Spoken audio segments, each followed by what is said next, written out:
Hey guys, welcome to Wisconsin Wonder Gardens. Today I'm going to show you guys a little bit on succulents and how you can propagate them and use cuttings to grow brand new succulents for yourself.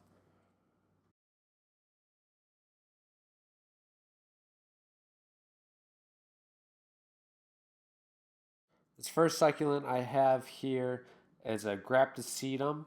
This is a California Sunset. The next one I have is unlabeled. It was just listed under generic succulent, so I'm not sure what the exact breed of this one is. The next we have a ghost plant, Grapitellum paraguayense. And these are some hens and chicks that we already had growing out in the yard. So the first plant we're going to do is the ghost plant. Now looking at it, it actually appears that these are 5 separate succulents and that they're not actually attached to each other. So we're going to take this apart and see what we have down in the root system.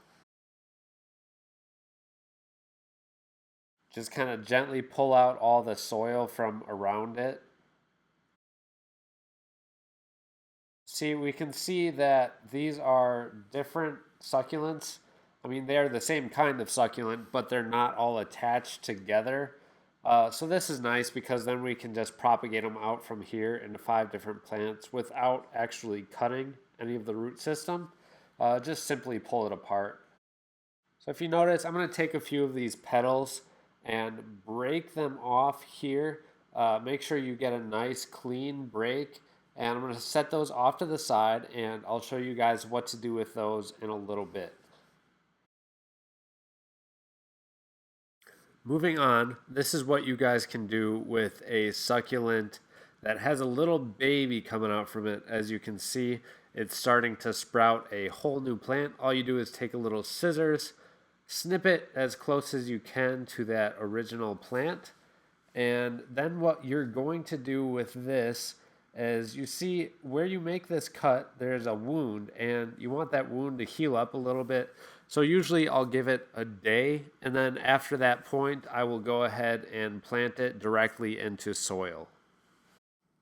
Moving on to the hens and chicks, basically we're going to do the same thing with this plant, making sure that we just disconnect the little baby from the mother plant, but these ones are a little bit different. Since you can see this root already developed, this stem here, what we're going to do is basically plant this into the soil right after you cut it. There's no need to wait for that wound to heal because this is a more root-like structure that we're cutting from instead of the stem from the plant. So from those 3 original bunches of succulents, we basically have this entire 36-inch tray nearly full of them, and these will continually spread out and grow and multiply. And if you notice, I got a leaf here as well, and that's because this one was actually rooting right in the planter, so that one's ready to go, and that should grow a little baby succulent from that one as well. All right, so now back to these petals. What are we going to do with those? So now that you've broken them off of the mother plant, what you want to do is let them sit. Let them sit until they callus over. This can take 1 to 3 days and sometimes maybe up to 7 days. Once they have calloused over on top of your regular plate, what you're then going to do is place them on top of dirt and give them a light misting every once in a while. Make sure you don't water them too much.